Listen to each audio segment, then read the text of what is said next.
Hey guys, Mark with the Dog Trainer here. Today we're going to be doing a quick video on some of my favorite stocking stuffer dog toys for Christmas. Not too long ago, we decided to do kind of like a dog toy overhaul, and we threw away a bunch of our old toys and started fresh with some new ones. Some of them were duplicates of toys we've had in the past. Some of them were completely new to my dogs. So I picked out the kind of 4 that my dogs were notably drawn to for our review video for today. Okay, now we're going to start by just doing a really quick overview of these 4 different toys so you kind of know what they're for.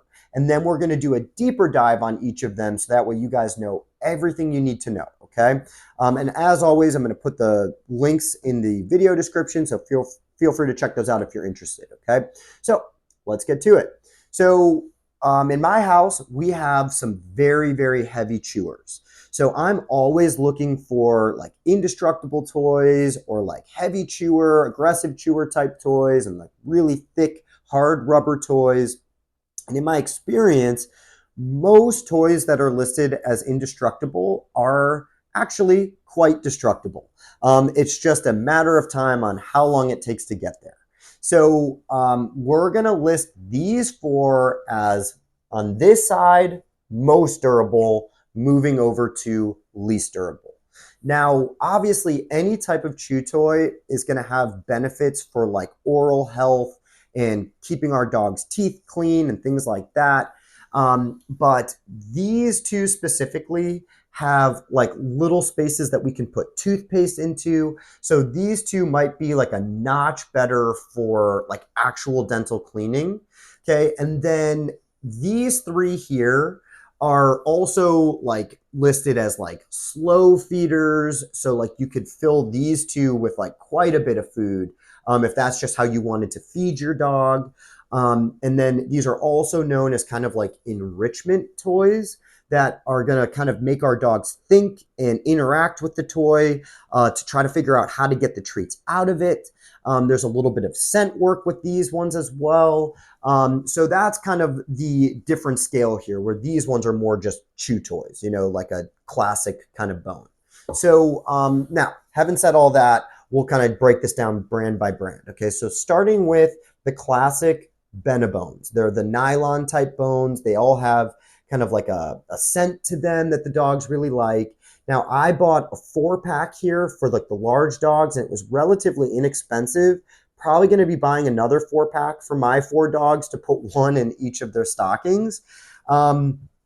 This is super, super durable. Like I've had Benebones around the house for years, and I end up just throwing them away because they get so scuffed up that I start to worry about like bacteria and stuff like that. But they never actually break. Like I've never seen these crack or break in half or get chewed down to a size that's too small. So that's why we're going to list these as the most durable. Now, moving over to the Brightkins Tough and Tumble treat dispenser, this is a really good starting point for dogs that are new to enrichment type toys because the treats come out pretty easily. So that's why like this kind of helped my dogs figure out that treats will come out of these. Okay, because my dogs are really new to all of the enrichment type toys. I haven't really played around with these a lot in the past. Now, the other thing that I really like about this, it is a very hard rubber. And we've had these for a couple weeks now, and I'm not seeing any signs of this breaking anytime soon. So I'm pretty excited about this one. Now, moving on to this one. This one is the Doggiemon pet treat dispenser.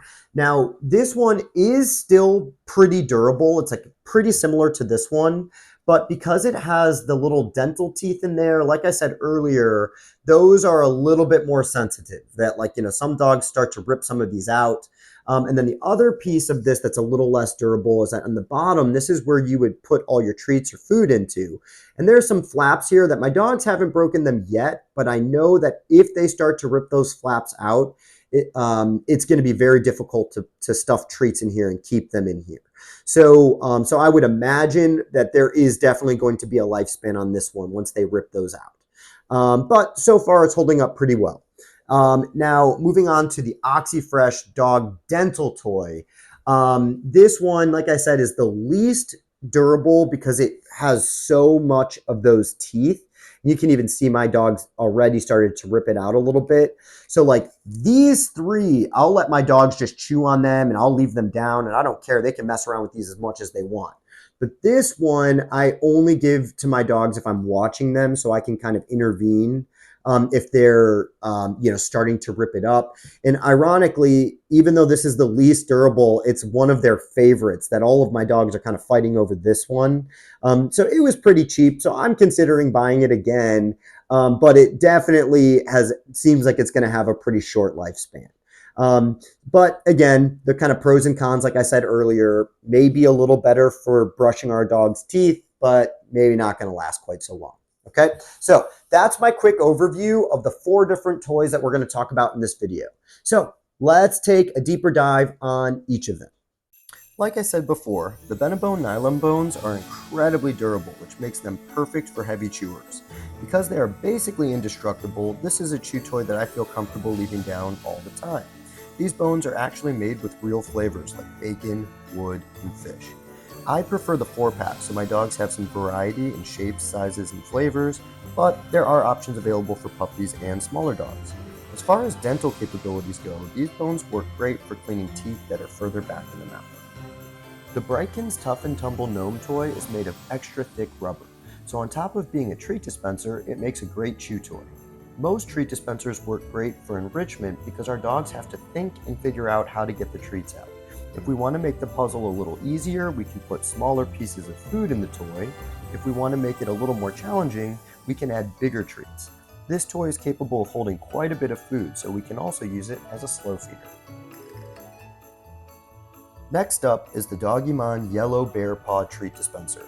This toy is made of a milk-flavored hard rubber and has a lot of the same features as the Brightkins Gnome with some added dental benefits. We can stuff it full of food to use it as a slow feeder, or we can fill it with treats to use it as a treat dispenser. This enrichment puzzle is a little more challenging than the last toy, so it might take a little longer for your dog to figure it out.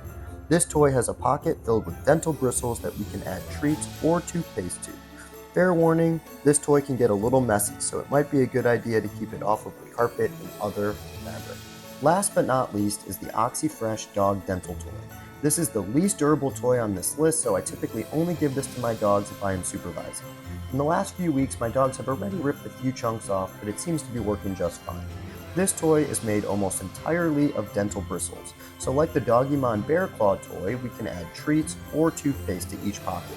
This toy can also work as a treat dispenser or enrichment puzzle if we add food to the hollow center. This is another toy that can get a little messy, so it's probably not something we want on the carpet or fabric. For all the toys that require treats in this video, I am using the Blue Buffalo Griller Dog Treats. And for the 2 toys that need toothpaste, I am using Nylabone's Dog Toothpaste. As always, thank you guys so much for watching. I will see you in the next video.